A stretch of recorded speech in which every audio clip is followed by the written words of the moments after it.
राजीव गांधी भारत के 40 की उम्र में बनने वाले 7वें और सबसे युवा प्रधानमंत्री थे। उनका स्वभाव काफी सहनशील था। उनका पूरा नाम राजीव रत्न गांधी था। ऐसा कहा जाता है कि इनका नाम राजीव इसलिए रखा गया क्योंकि जवाहरलाल नेहरू की पत्नी का नाम कमला था और राजीव का मतलब कमल होता है। कमला की याद को ताज़ा बनाए रखने के लिए नेहरू जी ने राजीव नाम रखा। 1980 में उन्होंने राजनीति में प्रवेश किया था। क्या आप जानते हैं कि देश में पीढ़ीगत बदलाव के अग्रदूत श्री गांधी को देश के इतिहास में सबसे बड़ा जनादेश प्राप्त हुआ था? राजीव गांधी इंदिरा गांधी और फिरोज गांधी के सबसे बड़े पुत्र थे। इंदिरा गांधी की मृत्यु के शोक से उभरने के बाद उन्होंने लोकसभा चुनाव कराने का आदेश दिया। इसमें कांग्रेस को पिछले 7 चुनाव की तुलना में लोकप्रिय वोट अधिक अनुपात में मिले और पार्टी ने 508 में से 401 सीटें हासिल की। 1984 में वो अपनी मां की हत्या के बाद भारत के 7वें और सबसे युवा प्रधानमंत्री बने थे। उन्होंने कैम्ब्रिज इंपीरियल कॉलेज लंदन के ट्रिनिटी कॉलेज में अध्ययन किया। उन्होंने राजनीति में प्रवेश 1980 में अपने भाई संजय गांधी की विमान दुर्घटना से हुई मृत्यु के बाद किया था। आइए जानते हैं राजीव गांधी के बारे में कुछ अज्ञात और रोचक तथ्य। नंबर 1, राजीव गांधी का जन्म 20 अगस्त 1944 को मुंबई में हुआ था। वे सिर्फ 3 वर्ष के थे जब भारत स्वतंत्र हुआ और उनके नाना जवाहरलाल नेहरू स्वतंत्र भारत के पहले प्रधानमंत्री बने। राजीव गांधी ने अपना बचपन 3 मूर्ति हाउस में अपने नाना के साथ बिताया, जहां इंदिरा गांधी ने प्रधानमंत्री की परिचारिका के रूप में काम किया था। नंबर 2, राजीव गांधी कुछ समय के लिए देहरादून के वेलहम स्कूल गए, लेकिन जल्द ही उन्हें हिमालय की तलहटी में स्थित आवासीय दून स्कूल में भेज दिया गया था। बाद में उनके छोटे भाई संजय गांधी को भी इसी स्कूल में भेजा गया, जहां दोनों साथ रहे। स्कूल से निकलने के बाद राजीव गांधी कैम्ब्रिज के ट्रिनिटी कॉलेज गए, लेकिन जल्द ही वे वहां से हटकर लंदन के इंपीरियल कॉलेज चले गए थे। उन्होंने वहां से मैकेनिकल इंजीनियरिंग की पढ़ाई की थी, पर किसी कारणवश उसको पूरा नहीं कर पाए। नंबर 3, हम आपको बता दें कि सन 1966 में राजीव गांधी भारत आ गए थे और उस समय तक उनकी मां इंदिरा गांधी भारत की प्रधानमंत्री बन चुकी थी। राजीव गांधी को संगीत में काफी रुचि थी। उन्हें पश्चिमी और हिंदुस्तानी शास्त्रीय एवं आधुनिक संगीत पसंद था। उन्हें फोटोग्राफी एवं रेडियो सुनने का भी शौक था।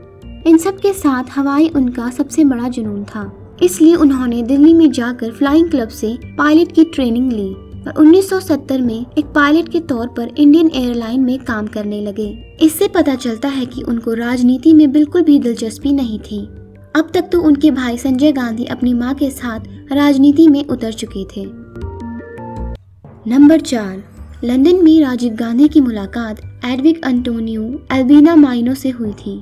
1968 में राजीव गांधी ने नई दिल्ली में एंटोनियो अल्बिना से शादी कर ली और ये नाम बदलकर सोनिया गांधी रखा गया। उनके 2 बच्चे हुए, राहुल और प्रियंका गांधी, जो कि नई दिल्ली में श्रीमती इंदिरा गांधी के निवास पर रहे। नंबर 5, आखिर राजीव गांधी को राजनीति में क्यों आना पड़ा?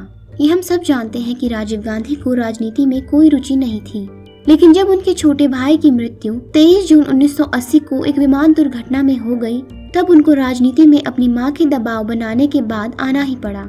1981 में राजीव गांधी को भारतीय युवा कांग्रेस का अध्यक्ष बना दिया गया था। नंबर 6, राजीव गांधी की मां इंदिरा गांधी को 31 अक्टूबर 1984 को उनके अपने ही एक सिख बॉडीगार्ड ने मार दिया था।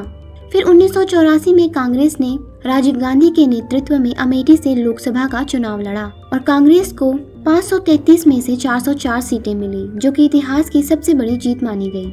इस प्रकार राजीव गांधी भारत के 7वें और 40 साल की कम उम्र में सबसे युवा प्रधानमंत्री बने।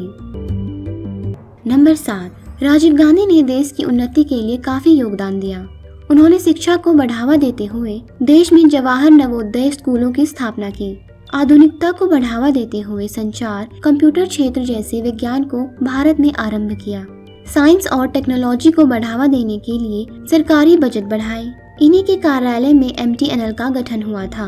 इतना ही नहीं, 18 वर्ष से मत अधिकार शुरू किया और पंचायती राज को शामिल किया।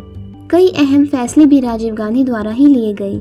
जिसमें श्रीलंका में शांति सेना भेजना, असम, मिजोरम एवं पंजाब समझौता आदि शामिल है। और तो और राजीव गांधी ने कश्मीर और पंजाब में हो रही आंतरिक लड़ाई को भी काबू करने में भरपूर कोशिशें की थी। उन्होंने युवा शक्ति को अत्यधिक बढ़ावा दिया और कहा कि देश का विकास देश के युवाओं में जागरूकता लाने पर ही होगा। इसलिए युवाओं को रोजगार देने के लिए जवाहर रोजगार योजना को शुरू किया था। नंबर 8, 1980 और 1990 के बीच कांग्रेस सरकार पर भ्रष्टाचारी होने का आरोप लगाया गया था। उस वक्त राजीव गांधी प्रधानमंत्री थे।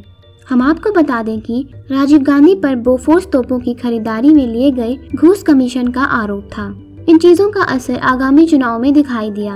1989 में राजीव गांधी को आम चुनाव में हार का सामना करना पड़ा और प्रधानमंत्री से हटना पड़ा। उन्होंने 2 साल तक विपक्ष में रहकर कार्य किया। उनका राजनीतिक जीवन काफी कष्टदायक था, जिससे वो अपने धैर्यवान स्वभाव के कारण न्याय कर पाए। नंबर 9, श्रीलंका में हो रहे आतंकी मामलों को सुलझाने के लिए राजीव गांधी ने अहम कदम उठाए, जिसके चलते उनके कई लोग दोस्त और दुश्मन भी बन गए थे। आपको बता दें कि उस समय श्रीलंका में गृह युद्ध चल रहा था। इसको खत्म करने के लिए राजीव गांधी ने श्रीलंका के राष्ट्रपति JR जयवर्धने के साथ एक समझौता किया।